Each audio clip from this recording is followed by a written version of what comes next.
Hello friends, तो कैसे हैं आप लोग। दोस्तों एक बार फिर से स्वागत है हमारे इस मेगा मनी क्लासेस में। तो दोस्तों जैसा कि आप देख रहे होंगे, आज की वीडियो में हम बात करने वाले हैं हिस्ट्री के चैप्टर 6। दोस्तों हिस्ट्री का चैप्टर छठा चैप्टर का नाम है भक्ति सूफी परंपरा। और दोस्तों यहाँ ध्यान देना है, जितने भी ऑब्जेक्टिव आपको पढ़ाए जाएंगे सारे objective exam point of view से काफी इंपॉर्टेंट होने वाले हैं। बस वीडियो शुरू करने से पहले हमारी बस आपसे यही रिक्वेस्ट है दोस्तों, अंत तक बने रहिएगा वीडियो में।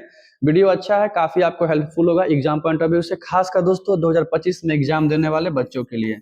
मतलब शुरू करने से पहले वीडियो हमारी बस यही रिक्वेस्ट आपसे रहती है बार बार कि दोस्तों वीडियो में अंत तक बने रहिएगा, वीडियो को लाइक कीजिएगा, चैनल को सब्सक्राइब कीजिएगा, शेयर करना नहीं भूलिएगा। चलिए दोस्तों बात करते हैं बिना किसी बकवास के क्वेश्चन पहले की। क्वेश्चन देखते हैं क्या है। भक्ति सूफी परंपरा में दोस्तों पहला क्वेश्चन क्या है, ऑब्जेक्टिव। हाँ भाई साहब, ऑब्जेक्टिव की ही चर्चा करेंगे हम, ऑब्जेक्टिव की ही चर्चा करेंगे, खासकर जिनका भी एग्जाम 2025 में है उनके लिए, 2025 में एग्जाम देने वाले छात्र छात्राओं के लिए क्वेश्चन काफी इंपॉर्टेंट होने वाला है। पहला क्वेश्चन दोस्तों आपके सामने इंट्रोडक्शन था, इसको सही से नहीं किया गया है, कोई बात नहीं है, आगे देखते हैं क्वेश्चन। पहला क्वेश्चन है कबीर सिंह, और सॉरी भाई साहब कबीर सिंह कबीर सिंह नहीं दोस्तों, गुरु गोविंद सिंह का जन्म कहाँ हुआ था। गुरु गोविंद सिंह दोस्तों, सिख धर्म में कुल 10 गुरु हुए थे। सिख धर्म में दोस्तों कुल 10 गुरु हुए। 10वें गुरु का नाम था गुरु गोविंद सिंह, जिनका जन्म दोस्तों कहाँ हुआ था, पटना में हुआ था। Option D is the right answer, ध्यान दीजिएगा। दोस्तों एक क्वेश्चन और पूछता है कि प्रथम गुरु का नाम क्या था। गुरु नानक, क्या नाम था, गुरु नानक। दोस्तों इनका जन्म कहाँ हुआ था, तलवंडी में हुआ था, ध्यान दीजिएगा, तलवंडी में हुआ था। ये भी question exam point of view से काफी इंपॉर्टेंट है। ऐसा इसलिए बोल रहे हैं दोस्तों क्योंकि क्वेश्चन बदनाम है, ये वाला भी एग्जाम पॉइंट ऑफ व्यू से, ध्यान दीजिएगा। ठीक है, गुरु गोविंद सिंह का जन्म कहाँ हुआ था। आगरा के बारे में क्वेश्चन क्या पूछेगा, यह एक मध्यकालीन नगर है। ठीक है, यह एक मध्यकालीन नगर है, ये भी question exam point of view से काफी इंपॉर्टेंट है। सॉरी ये क्वेश्चन ज्योग्राफी के लिए है, कोई बात नहीं, आगे बढ़ते हैं, देखते हैं अगला क्वेश्चन। अगला क्वेश्चन है आपके पास, अगला क्वेश्चन सामने क्या है, रामानंद के गुरुजी। दोस्तों कौन से रामानंद, दोस्तों वही रामानंद है जिन्होंने भक्ति आंदोलन को उत्तर भारत से, ये भी question exam point of view से काफी इंपॉर्टेंट हो जाता है, भक्ति आंदोलन को उत्तर भारत से, ठीक है, साउथ इंडिया लाने का इन्होंने सबसे अच्छा काम किया था। ये भी क्वेश्चन एग्जाम में पूछा हुआ है, ध्यान दीजिएगा। ठीक है, एक मिनट, बाकी आप क्वेश्चन को देखते रहिएगा।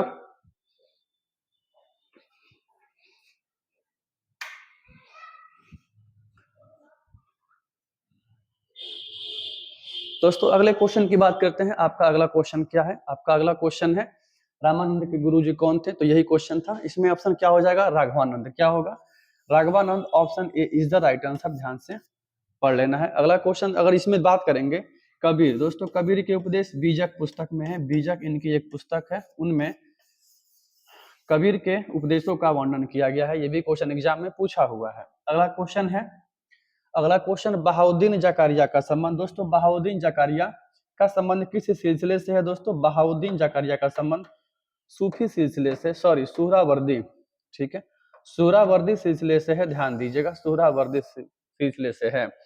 चिश्ती संप्रदाय का संबंध किससे, निजामुद्दीन औलिया या शेख सलीम चिश्ती का संबंध चिश्ती संप्रदाय से है। ये भी question exam point of view से काफी इंपॉर्टेंट हो जाता है। अगला क्वेश्चन क्या है, सूफी संतों का निवास स्थान। दोस्तों सूफी संतों का निवास स्थान क्या कहलाता था, ये क्वेश्चन बहुत इंपॉर्टेंट है क्योंकि निवास स्थान के बारे में बौद्ध धर्म से भी क्वेश्चन पूछा हुआ है। क्योंकि चैत्य क्या है दोस्तों, वहां पे चैत्य एक पूजा स्थल था बौद्ध धर्म के अनुसार, ठीक है। और विहार क्या था, विहार एक निवास स्थान था। विहार क्या है, एक निवास स्थान है। ये भी question exam point of view से काफी इंपॉर्टेंट हो जाता है।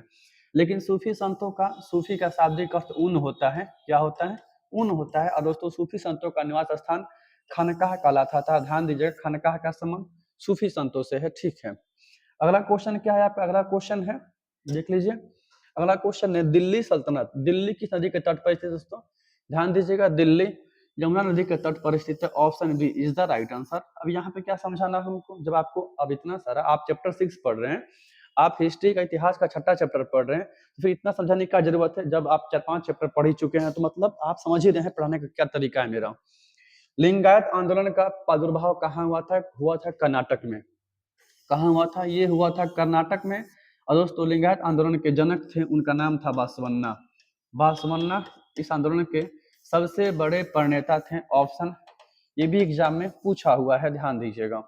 अगला क्वेश्चन है आपसे, अगला क्वेश्चन, दक्षिण भारत में अलवार संतों ने अपना आराध्य किसको माना था। साउथ इंडिया में अलवार संतों ने अपना आराध्य किसको माना था? Option A is the right answer, Vishnu को। और दोस्तों नयानार संतों ने किसको माना था? शिव को। नयानार संतों की कुल संख्या 63 है, अलवारों की कुल संख्या 12 बताई गई है। ऑप्शन ये वाला भी question is the very important question in your 12th exam. कहने का मतलब है आपसे संख्या एग्जाम में पूछा हुआ है। अलवारों की कुल कितनी संख्या है? 12 है। नयानारों की कुल संख्या 63 है। एग्जाम में क्वेश्चन पूछा हुआ है, ठीक है। क्वेश्चन काफी इंपॉर्टेंट है, संख्या को याद कर लेना है ध्यान से। अगला क्वेश्चन क्या है? दक्षिण भारत में अलवार संतों ने, नयानार संतों ने आराध्य किसको माना था? शिव को माना था, जिसकी कुल संख्या बताई गई है 63, 63, ध्यान दीजिएगा, ठीक है। अगला क्वेश्चन देखते हैं। अगला क्वेश्चन क्या है? किस शताब्दी के आसपास इस्लामी दुनिया में सूफी संतों का आगमन हुआ था? ध्यान दीजिएगा, किस शताब्दी के आसपास में? 11वीं, 12वीं, 13वीं, 14वीं। ध्यान दीजिएगा, 12वीं सदी में। खैर ये question exam point of view से उतना इंपॉर्टेंट नहीं है, लेकिन आपके बुक में दिया था तो हमने आपको बता दिया है, ठीक है। Option B is the right answer. बाकी जो क्वेश्चन इंपॉर्टेंट है हम उस पर समय देंगे आपको, ठीक है। अगला क्वेश्चन है, मीराबाई ने किसे अपना एकमात्र पति स्वीकार? दोस्तों श्री कृष्ण को, ठीक है। श्री कृष्ण को इन्होंने अपना पति माना था। Option C is the right answer. ये सबसे बड़ी भक्त थी, ठीक है। ये भी क्वेश्चन एग्जाम में पूछा हुआ है।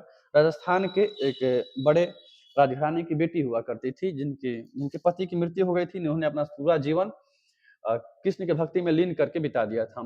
ख्वाजा मोइनुद्दीन चिश्ती की दरगाह दोस्तों कहाँ स्थित है? अजमेर में स्थित है। कहाँ स्थित है? अजमेर में स्थित है। ये question exam point of view से काफी इंपॉर्टेंट है। और दोस्तों यहाँ पहला सुल्तान कौन आया था? मोहम्मद बिन तुगलक। दोस्तों यही मोहम्मद बिन तुगलक था जिसने अपनी राजधानी दिल्ली से चेंज करके कहाँ कर दी? दौलताबाद। कहाँ कर दी? दिल्ली से दौलताबाद कर दी थी। और ध्यान दिया, इब्न बतूता को इन्होंने दिल्ली का काजी भी बनाया था। ये भी क्वेश्चन एग्जाम में कई बार बना हुआ है, ठीक है। अगला क्वेश्चन क्या है? अकबर अजमेर के दरगाह पर कुल कितनी बार आया था? अकबर शेख मोइनुद्दीन चिश्ती की दरगाह अजमेर पर कुल कितनी बार आया था? ध्यान दीजिएगा, अकबर 10 बार, लगभग 10 बार आया था, 10 या 12 बार। Option A is the right answer, ठीक है, 10 बार आया था। पूछने का तात्पर्य क्वेश्चन यही है, शेख मोइनुद्दीन चिश्ती की दरगाह कहाँ स्थित है? अजमेर में स्थित है। और शेख निजामुद्दीन औलिया दिल्ली में, ठीक है। शेख मोइनुद्दीन चिश्ती अजमेर में, शेख निजामुद्दीन औलिया का दरगाह दिल्ली में, शेख सलीम चिश्ती आगरा में है दरगाह, ध्यान दीजिएगा। अगला क्वेश्चन देखते हैं दोस्तों। अगला क्वेश्चन क्या है? सिख धर्म के प्रथम गुरु कौन थे और उनका जन्म दोस्तों हुआ था कहाँ पे? तलवंडी में हुआ था। Option B is the right answer. Guru दोस्त गोविंद सिंह सिख धर्म के कुल 10वें गुरु थे जिन्होंने खालसा पंथ की स्थापना की थी। ये भी क्वेश्चन एग्जाम में बना हुआ है, ठीक है। अगला क्वेश्चन है, खालसा पंथ का गठन किसने किया था? देखिए सेम क्वेश्चन है। खालसा पंथ की स्थापना किया था गुरु गोविंद सिंह ने। Option C is the right answer, ठीक है। गुरु अर्जुन देव ने क्या किया था? आदि ग्रंथ की रचना की थी। एक जी आदि ग्रंथ की रचना की थी। ये भी क्वेश्चन एग्जाम में काफी अच्छे तरीके से बना हुआ है। आपको एक एक क्वेश्चन समझ में आएगा, बिल्कुल आप अगर वीडियो अच्छे से देखते हैं तब, ठीक है। अगला क्वेश्चन क्या है? आदि ग्रंथ साहिब का संकलन, देखिए यही क्वेश्चन था, हमें न पता ही। क्वेश्चन क्या है? 16 नंबर है? नहीं, 16 नंबर नहीं है। 16 नंबर, सॉरी, 16 नंबर नहीं है। आदि ग्रंथ साहिब का संकलन किसने किया था? आदि ग्रंथ साहिब है, ठीक है। हमको लगा सार लिखा हुआ है। आदि ग्रंथ दोस्तों साहिब का संकलन किसने किया था? गुरु गोविंद सिंह ने, गुरु अर्जुन देव ने किया था, ध्यान दीजिएगा, जिसे बाद में फांसी दे दी गई थी। ये भी question exam point of view से काफी इंपॉर्टेंट हो जाता है। अगला क्वेश्चन है, सिख धर्म के 10वें गुरु कौन थे? दोस्तों सिख धर्म में कुल 10 गुरु हुए। टोटल कितने गुरु हुए थे? कुल 10 गुरु हुए, जिनमें से प्रथम गुरु का नाम था गुरु नानक। क्या था? गुरु नानक था, ठीक है। 10वें गुरु का नाम था Guru Gobind Singh. Option C is the right answer, ध्यान से पढ़ लेना है। अब ज्यादा समय नहीं देने का मेन रीजन है छठा चैप्टर है, ठीक है। क्वेश्चन यहाँ से बहुत कम बनता है, ठीक है। जो बनेगा आपको वो जो है लिंगानुपात कबीर रामानंद के बारे में बनेगा। देखिए ये क्वेश्चन बना हुआ एग्जाम में। रामानंद के कौन से शिष्य थे? सभी था यहाँ पे। कैलादास भी थे, कभी, अब देखो इतने अच्छे इंसान थे, इन्होंने कोई भी जाति पाति का भेदभाव नहीं किया, सभी को, मतलब चमारी जात भी इन्होंने अपनाया था। राम, अब जिससे मैंने सब धर्म को इन्होंने अपना चेला बनाया था। इसका कहने का मतलब ये है मेरा। क्वेश्चन है, तलवंडी में किसका जन्म हुआ था? गुरु नानक का। Option B is the right answer. Kabir में बीजक में किसके उपदेश हैं? कबीर के उपदेश हैं, ध्यान दीजिएगा। मीरा किसकी भक्त थी? श्री कृष्ण की भक्त थी मीरा। इस क्वेश्चन को भी गांठ बांध के याद कर लेना है। आपका अगला क्वेश्चन क्या है? अगला क्वेश्चन है संत कबीर का जन्म दोस्तों कहाँ हुआ था? संत कबीर का जन्म कहाँ हुआ था? ये हुआ था बनारस में। Option B is the right answer. Sheikh Nizamuddin Auliya का दरगाह कहाँ स्थित है? दोस्तों शेख निजामुद्दीन औलिया का दरगाह कहाँ स्थित है? दिल्ली में स्थित है, ध्यान दीजिएगा। अब ये क्वेश्चन एग्जाम में इंपॉर्टेंट हो जाता है क्योंकि शेख निजामुद्दीन आपसे पूछ लिया है, शेख सलीम चिश्ती पूछा हुआ है और शेख मोइनुद्दीन चिश्ती पूछा हुआ है, ध्यान दीजिएगा। शेख मोइनुद्दीन चिश्ती की दरगाह कहाँ स्थित है? अजमेर में। देखिए कहाँ है शेख मोइनुद्दीन चिश्ती की दरगाह, कहाँ स्थित है? अजमेर में स्थित है। और शेख निजामुद्दीन औलिया का दोस्तों कहाँ स्थित है? शेख निजामुद्दीन औलिया का कहाँ स्थित है? दिल्ली में, अजमेर में है। शेख सलीम चिश्ती का कहाँ स्थित है? शेख दोस्तों सलीम चिश्ती का आगरा में है, ध्यान दीजिएगा। फतेहपुर सीकरी को किसने अपने बनाया राजधानी? अकबर ने बनाया था, ध्यान दीजिएगा। अकबर ने क्वेश्चन पूछा हुआ है कौन सा मुगल सम्राट था जिसने अपनी राजधानी आगरा से हटाकर क्या कर ली? फतेहपुर सीकरी कर ली थी, आगरा से हटाकर वो अकबर था। और से आगरा, और से अकबर, ठीक है। क्वेश्चन है गुरु नानक का संबंध किस धर्म से है? बच्चे को बताना चाहिए गुरु नानक का संबंध सिख धर्म से है, ध्यान दीजिएगा। अब देखते हैं अगला क्वेश्चन। वीडियो समझ में दोस्तों आता है वीडियो को लाइक कीजिएगा, चैनल को सब्सक्राइब करना बिल्कुल नहीं भूलिएगा ताकि हमको अच्छे से और भी अब लाइव क्लास की सुविधा धीरे धीरे देंगे आपको, बिल्कुल टेंशन नहीं लेना है। बस आपसे हमारी यही गुजारिश है, वीडियो अच्छा हो तो वीडियो को दोस्तों शेयर करना नहीं भूलिएगा। अब देखो शेयर कीजिएगा तो हमें मोटिवेशनल मिलेगा, हम जब खुश होंगे तो अच्छा अच्छा कंटेंट आपके लिए लाएंगे। और नहीं लाएंगे नहीं, सॉरी नहीं कीजिएगा तो भी तो लाना ही पड़ेगा हमको, लाएंगे लेकिन थोड़ा सा एक अंदर से क्या मिलता है? मोटिवेशन मिलता है कि हाँ ठीक है अब बच्चा पार्टी है अपना तो फिर कोई दिक्कत ही नहीं है। इनमें से कौन सा महिला संत थी? Option D is right answer. महिला संत तीनों थी, ठीक है। अंडाल भी थी, मीरा भी थी, कराइकल भी थी, तीनों थी महिला संत, ध्यान दीजिएगा। अगला क्वेश्चन क्या है? जगन्नाथ का शाब्दिक अर्थ क्या होता है? जगन्नाथ मंदिर उड़ीसा के पुरी में है दोस्तों। उड़ीसा के पुरी जगन्नाथ मंदिर का शाब्दिक अर्थ क्या है? संपूर्ण विश्व का स्वामी। और सबसे बड़ा भव्य मंदिर में है पुरी में, ध्यान दीजिएगा। तो जगन्नाथ मंदिर उड़ीसा के पुरी में है, ये हम कहना चाहते हैं। अगला क्वेश्चन है मरीचि दोस्तों क्या थी? मरीचि एक बौद्ध, ये क्वेश्चन दैट, ठीक है। का क्वेश्चन टाइप आज लग रहा है कुछ ज्यादा ही आलतू फालतू क्वेश्चन टाइप हो गया है। जो एग्जाम पॉइंट ऑफ व्यू से हम सोचे वो पढ़ाएंगे आपको, लेकिन देखिए यहाँ पे ये क्वेश्चन कभी एग्जाम में आया ही नहीं है। 8वीं सदी तथा 18वीं शताब्दी तक वैदिक देव कुल ने 3 देवता का पूरी तरह गौण हो गए। कौन था? अग्नि, इंद्र एवं Shiv.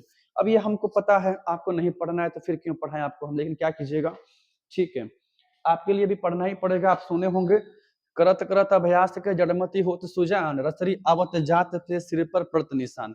Practice makes man perfect, कोई बात नहीं है, घुमा फिरा देगा तो पूछ लेगा आपसे। अगला क्वेश्चन क्या है? शेख सलीम चिश्ती की जगह बता दीजिए, ऑप्शन क्या होगा यहाँ पे? अभी हम बताएं आपको, शेख सलीम चिश्ती आगरा में, शेख निजामुद्दीन औलिया कहाँ पे दोस्तों? दिल्ली में, शेख मोइनुद्दीन चिश्ती दोस्तों कहाँ पे? तो शेख मोइनुद्दीन चिश्ती कहाँ है? अजमेर में है, ध्यान दीजिएगा। ऑप्शन बता दीजिए क्या हो सकता है? बिल्कुल आगरा होगा, आगरा होगा। शेख सलीम चिश्ती बिल्कुल आगरा होगा, ध्यान दीजिएगा। मोइनुद्दीन चिश्ती कहाँ? अजमेर होगा। दिल्ली निजामुद्दीन औलिया। विजयनगर की स्थापना 1336 में हरिहर एवं बुक्का नामक दो भाइयों ने किया था। हरिहर और बुक्का नामक दो भाइयों ने किया था। रायचूर दोआब के तुंगभद्रा नदी के तट पर, तुंगभद्रा नदी के किनारे, ध्यान दीजिएगा, ठीक है दोस्तों। विजयनगर साम्राज्य में कुल 4 राजवंशों ने शासन किया था। कुल 4 राजवंशों ने शासन किया था। उनका कौन कौन था नाम था? एक का नाम था संगम वंश, ठीक है। एक का नाम था सालुओ वंश, एक का नाम था तुलुओ वंश, तुलु वंश, एक का नाम था आराविडु वंश। कौन था? आराविडु वंश, ध्यान दीजिएगा, आराविडु वंश। 4 राजवंशों ने शासन किया था। एग्जाम में क्वेश्चन पूछा हुआ है, option D all of these answer देगा, टेंशन नहीं लगाना, वहां दिमाग लगाना, खपत ही नहीं करना है। नल पीरा दिव्य प्रबंधन का वर्णन किसमें किए? दोस्तों ध्यान दीजिएगा, तमिल वेद के रूप में इसकी रचना की गई थी, तमिल भाषा में, नल पीरा दिव्य प्रबंधन। ये क्वेश्चन थोड़ा इंपॉर्टेंट है आपके लिए, आपको पढ़ना पड़ेगा। तमिल वेद के रूप में तमिल भाषा में नल पीरा दिव्य प्रबंधन का रचना किया गया था, ध्यान दीजिएगा। क्वेश्चन इंपॉर्टेंट है, इसको एक बार अच्छे से पढ़ लीजिएगा। अंडाल का सही परिचय दोस्तों क्या है? अंडाल एक क्या थी? एक अलवार संत थी, ठीक है। वह एक अलवार संत थी, ध्यान दीजिएगा। विष्णु को अपना पति मानती थी। विष्णु की सबसे बड़ा उपासक थी, ये भी क्वेश्चन एग्जाम में पूछा हुआ है। दोस्तों अलवार संतों की कुल संख्या 12 बताया गया है। बार बार इसलिए बता रहे हैं कि संख्या आपको याद नहीं होता है। और दोस्तों नयनारों की कुल संख्या 63, गांठ बांध के याद कर लेना है। ठीक है, आगे देखते हैं अगला क्वेश्चन क्या करा दोस्तों। अगला क्वेश्चन है 10वीं शताब्दी तक जितने जितने अलवार संतों की रचनाओं का संकलन किया गया था उनकी संख्या कितनी थी, बता देना आपको। 10वीं शताब्दी तक जितने अलवार संतों की रचनाओं का संकलन किया गया था उनकी संख्या कितनी थी। Option A is the right answer 12 थी, ध्यान दीजिएगा।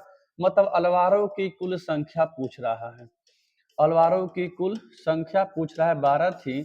और दोस्तों नयनारों की कुल संख्या बार बार बताना पड़ेगा हमें। जब आप 5 मिनट का वीडियो स्पेंड कर चुके हो तो फिर क्या समझाना, आप खुद बारूद हो जाते हो क्वेश्चन बताने के लिए। भाई साहब हमें बताएंगे आपको। बासवन्ना नए आंदोलन के चालक कौन थे दोस्तों। बासवन्ना ने क्या किया था, लिंगायत आंदोलन चलाया था। क्या, लिंगायत आंदोलन चलाया था। उनके प्रवर्तक के रूप में इन्हें जाना जाता है। ठीक है, ये कहाँ चलाए थे, कर्नाटक में। ये भी question exam point of view से काफी इंपॉर्टेंट हो जाता है। Option A is the right answer, ब्राह्मण के थे, कुल के थे, ध्यान दीजिएगा। अगला क्वेश्चन क्या है, अगला क्वेश्चन है 13वीं शताब्दी में एक नवीन तत्व के रूप में जो इस्लाम धर्मावलंबी बड़ी संख्या में आए वो कौन थे। 13वीं शताब्दी में एक नवीन तत्व के रूप में इस्लाम धर्मावलंबी जो बड़ी संख्या में आए वो कौन थे, सूफी थे, सूफी संत थे। सूफी का शाब्दिक अर्थ ऊन होता है, ध्यान दीजिएगा। इनके निवास स्थान को खानकाह बोलते हैं। ये भी क्वेश्चन इंपॉर्टेंट है एग्जाम पॉइंट ऑफ व्यू से। ठीक है, आगे बढ़ते हैं। अगला क्वेश्चन है प्रथम शताब्दी में जो व्यापारी समुद्र के रास्ते पश्चिमी भारत में आए थे वो तुर्की थे, अरबी थे, अरबी। अरे पुर्तगालियों से पहले अरबी आए थे, ये तो आए थे 1498 के आसपास में। वास्को डी गामा पहले आया था, बार्थोलोम्यू डियाज इससे पहले आया था। ठीक है, अरब इज द राइट आंसर। अगला क्वेश्चन क्या है, इस्लाम की जिस शताब्दी में उदय हुआ था वह कौन सी शताब्दी थी। दोस्तों इस्लाम की जिस शताब्दी में उदय हुआ था वो थी 13वीं, 7वीं, 15, 12वीं। Option B is the right answer. ठीक है, ध्यान दीजिएगा। और दोस्तों इस्लाम लाने का श्रेय भारत में तुर्कों को दिया जाता है। ठीक है, तुर्की, अरबों को, अरबी अरबी अरबी अरबी। ठीक है, ध्यान दीजिएगा। अगला क्वेश्चन देखते हैं, अगला क्वेश्चन क्या है आपका। अगला क्वेश्चन है बीजक में किसके उपदेश है, बता दीजिए, देख लीजिए। गुरु नानक सिख धर्म के प्रथम गुरु थे। ठीक है, चैतन्य बंगाल में, चैतन्य महाप्रभु बंगाल में भक्ति आंदोलन को शुरू करने का श्रेय चैतन्य महाप्रभु को दिया जाता है। रामानंद को क्या दिया जाता है, इन्होंने उत्तर भारत से दक्षिण भारत भक्ति आंदोलन को लाने का श्रेय इन्हें दिया जाता है, भक्ति आंदोलन। कबीर में बीजक के उपदेश है, option A is the right answer. अब ज्यादा क्वेश्चन इसने बताना क्योंकि हमको दोस्तों आगे भी बढ़ना है क्वेश्चन टाइप को लेकर आपके एग्जाम पॉइंट ऑफ व्यू से। ठीक है, निजामुद्दीन औलिया का दरगाह कहाँ पे स्थित है, सॉरी निजामुद्दीन औलिया किस सूफी सिलसिले, चिश्ती सिलसिला से, इसमें क्या समझाना है। इसका दरगाह तो याद कीजिए ना बस, कहाँ है, दिल्ली में है। एग्जाम पॉइंट ऑफ व्यू से क्वेश्चन काफी इंपॉर्टेंट है, ध्यान दीजिएगा। निजामुद्दीन औलिया दिल्ली। शेख सलीम चिश्ती क्या होगा, आगरा। शेख सलीम चिश्ती। शेख मोइनुद्दीन चिश्ती दोस्तों क्या होगा, शेख मोइनुद्दीन चिश्ती क्या हो जाएगा, वो हो जाएगा आपका अजमेर में। अब क्वेश्चन पूछा भी है किस शासक ने अपनी राजधानी आगरा से हटाकर फतेहपुर सीकरी कर ली थी, अकबर था, ध्यान दीजिएगा। ठीक है, बैठे रहिए बस ऐसे। अगला क्वेश्चन है कबीर किसके शिष्य थे, ध्यान दीजिएगा। कबीर रामानंद के शिष्य थे। रामानंद एक ऐसे व्यक्ति थे जिन्होंने सभी जात पात के लोगों में से अपने शिष्य चुनते गए। ठीक है, कर्म बनता चला गया इनका, ध्यान दीजिएगा। रामानंद। अगला क्वेश्चन क्या है, कराइकल अम्मैयार नामक महिला किसकी भक्त थी। दोस्तों कराइकल अम्मैयार नामक महिला किसकी भक्त थी, तो ध्यान दीजिएगा। कराइकल अम्मैयार नामक महिला शिव की भक्त थी, किसकी भक्त थी, शिव की। और दोस्तों शैव धर्म से संबंधित अनुयायियों को नयानार कहा गया, क्या बोला गया, नयानार कहा गया, ध्यान दीजिएगा। और यहाँ क्वेश्चन क्या और बना हुआ है कि नयनार संतों की कुल संख्या कितनी है? 63 है। ठीक है। बिठूर से संबंधित राम और कृष्ण, यहाँ से क्वेश्चन बिठूर वाला पूछा हुआ है। अलवार संत यहाँ से संबंधित है, इनकी कुल संख्या 12 बताई गई है, ध्यान दीजिएगा। ठीक है, आगे देखते हैं अगला क्वेश्चन क्या कह रहा है। अगला क्वेश्चन है, पुष्टि मार्ग का जहाज किसे कहा जाता है? वल्लभाचार्य को। ये क्वेश्चन ना पूछेगा, ऐसा कतई हो ही नहीं सकता है। कतई जहर नगर है, जहर जहर, क्वेश्चन ही जहर है दोस्तों, क्वेश्चन ही जहर है। क्वेश्चन एग्जाम में रिपीटेड क्वेश्चन है, कई बार रिपीटेड क्वेश्चन है, ध्यान दीजिएगा। अगला क्वेश्चन है, महाराष्ट्र के संत कौन से? ध्यान दीजिएगा, तुकाराम, रामदास, ज्ञानेश्वर। ज्ञानेश्वर तो महाराष्ट्र में फेमस ही थे, ध्यान, option D is the right answer. ठीक है, खैर ऐसा क्वेश्चन एग्जाम में पूछा जा चुका है, और ये क्वेश्चन दोस्तों काफी इंपॉर्टेंट है 2025 के एग्जाम के लिए। आपको बस हमारा बस यही कहना है कि आप एक बार जरूर इस क्वेश्चन को देख लीजिएगा कि कौन सा संत महाराष्ट्र के हैं और कौन सा संत महाराष्ट्र के नहीं है। इसमें आपको एक ऑप्शन देता है नामदेव, क्या देता है? नामदेव देता है। इस क्वेश्चन को भी एक बार अच्छे से देख लीजिएगा, ये कहाँ के थे, आप इस क्वेश्चन को अच्छे से देख लीजिएगा। कहने का मेरा यही मतलब है कि दोस्तों देखिए, आप पढ़ना, अब देखिए इस चैप्टर को काफी लंबा खींच लिए हम, जल्दी जल्दी कहाँ तक आ गए? 38 क्वेश्चन तक आ गए, सोच लीजिएगा। अब इसमें रुकने वाला कहीं कोई रुकावट था ही नहीं। हम कहाँ रुकेंगे? जहां हमें समझाने की आवश्यकता पड़ेगी। ये चैप्टर दोस्तों खास कर बता देते हैं आपको, ये चैप्टर इंपॉर्टेंट है, ठीक है, हम ये नहीं बोले इंपॉर्टेंट है, यहाँ से क्वेश्चन ज्यादा नहीं बना हुआ, जितने और चैप्टर से क्वेश्चन ज्यादा बना हुआ, इसलिए दोस्तों हम काफी तेजी से बढ़े हैं। आपको बस इतना है कि क्वेश्चन को बस याद कर लेना, इसी वाला बस, ज्यादा नहीं दिमाग लगाना है, बस एक बार हजम कर लीजिए हजमुल्ला की तरह, बाकी एग्जाम में आपको पच जाएगा क्वेश्चन। ठीक है, आपका अगला क्वेश्चन देखते हैं। अगला क्वेश्चन अगला क्वेश्चन है, महिला रहस्यवादी इनमें से कौन सी संत थी? महिला रहस्यवादी दोस्तों कौन सी संत थी, ये क्वेश्चन पूछ रहा है। महिला रहस्यवादी संत कौन थी? तो वो थी अंडाल कराइकर रूबिया। कौन थी? रूबिया थी, सूफी संतों से संबंधित थी, ध्यान दीजिएगा। ठीक है, क्वेश्चन दोस्तों बार बार बता रहे हैं, वीडियो अच्छा लगे वीडियो को लाइक कीजिएगा, चैनल को सब्सक्राइब कीजिएगा, और दोस्तों वीडियो को शेयर करना बिल्कुल नहीं भूलिएगा, बार बार यही रिक्वेस्ट है हमारी, शेयर कीजिएगा। अरे और भी वीडियो पड़ा हुआ है, आपका एग्जाम अगर 2025 में, तो आप जाइए 2025 के प्लेलिस्ट में, वहां सब वीडियो पे लिखा होगा। प्लेलिस्ट में लगभग 4 या 5 से 6, लगभग 6 प्लेलिस्ट है 2025 के नाम से, आप सब वीडियो कवर कीजिए। हम बता रहे हैं ना, 2 से 3 क्वेश्चन पढ़ने के बाद आपको अपने लेवल का पता चल जाएगा कि हाँ सच में क्या है क्वालिटी। ठीक है, क्वेश्चन के, ओ भाई साहब कलुआ बे आ गया। बलबन के पुत्री का विवाह किस सूफी संत के साथ हुआ था? क्वेश्चन आउट ऑफ सिलेबस है, लेकिन क्वेश्चन ठीक है। फरीदुद्दीन गंज शकर से हुआ था, ध्यान दीजिएगा। ठीक है, फिर हमारी कलुए की बारी आ गई, काफी जल्दी से हमने वीडियो कवर कर लिया ये वाला। ये भाई साहब ये तो मुस्कुरा ही नहीं रहा ससुरा, हाथ दिखा रहा है दैंड के बारे में, ध्यान दीजिएगा। जाने से पहले हमारी बस आपसे यही रिक्वेस्ट है कि दोस्तों वीडियो अच्छा लगे वीडियो को लाइक कीजिएगा, चैनल को सब्सक्राइब करना नहीं भूलिएगा। ठीक है, और शेयर करना बिल्कुल नहीं भूलिएगा दोस्तों, ताकि हमारी भी एक इच्छा होती है कि चैनल जल्द से जल्द ग्रो करे और हम भी इतने कंटेंट ला के आपको ला दें। बिहार में तो से कम अपन छाप होना चाहिए, ठीक है ना। इसके लिए जय हिंद जय भारत।